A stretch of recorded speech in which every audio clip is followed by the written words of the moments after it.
Assalamualaikum warahmatullahi wabarakatuh. Perkenalkan, nama saya Chelsea Stefani. NIM saya 052478076. Saya berasal dari Prodi Ilmu Administrasi Bisnis UPBJJ Malang. Dalam video kali ini saya akan menjelaskan tentang beberapa macam term dan juga sesat pikir atau logical fallacy. Yang pertama, saya akan menjelaskan mengenai term dan juga contohnya. Term yang pertama yaitu term singular. Term ini menunjuk secara tegas pada satu individu, barang, atau golongan tertentu yang spesifik. Contohnya, Budi adalah juara kelas. Term ini hanya menunjuk pada satu orang, yaitu Budi. Yang kedua, term partikular. Term yang hanya mencakup sebagian anggota kelompok, tidak seluruhnya. Contohnya, beberapa siswa mengikuti lomba matematika. Artinya, hanya sebagian siswa yang terlibat, bukan semuanya.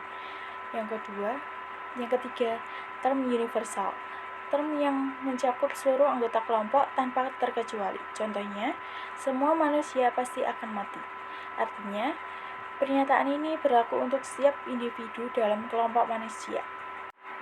Selanjutnya, saya akan menjelaskan tentang logical fallacy atau sesat pikir. Sesat pikir adalah kekeliruan dalam penalaran berupa pembuatan kesimpulan dengan langkah-langkah yang tidak sah karena melanggar kaidah-kaidah logika maupun berupa perbincangan yang bercorak menyesatkan karena sengaja atau tidak sengaja memasukkan hal-hal yang membuat kesimpulannya tidak sah. Saya akan menjelaskan tentang sesat pikir. Sesat pikir adalah kesalahan dalam penalaran yang menghasilkan argumen tidak benar atau tidak logis, seringkali tanpa dasar bukti ilmiah dan bertujuan mempengaruhi orang lain secara keliru. Contoh bentuk sesat pikir. Yang pertama, sesat pikir formal.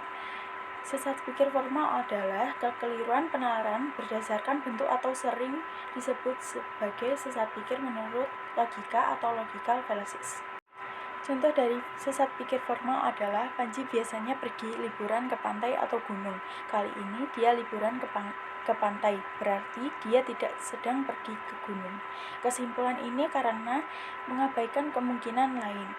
Yang kedua, sesat pikir verbal.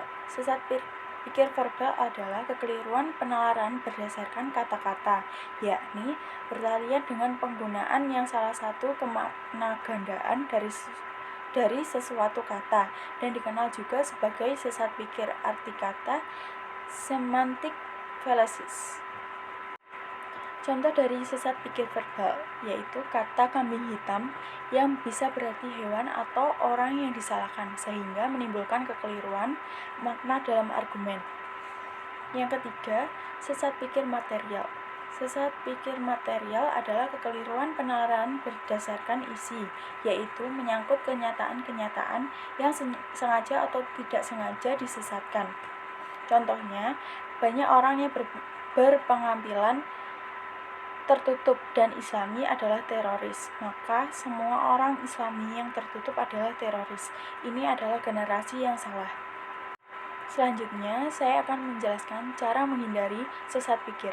Yang pertama, pelajari jenis-jenis sesat pikir agar dapat mengenalinya dan menghindarinya. Yang kedua, buat poin atau catatan sebelum menyampaikan argumen untuk memastikan argumen sudah runtut dan logis. Yang ketiga, jangan langsung setuju dengan kesimpulan sendiri. Lakukan cross-check dengan orang lain untuk validasi.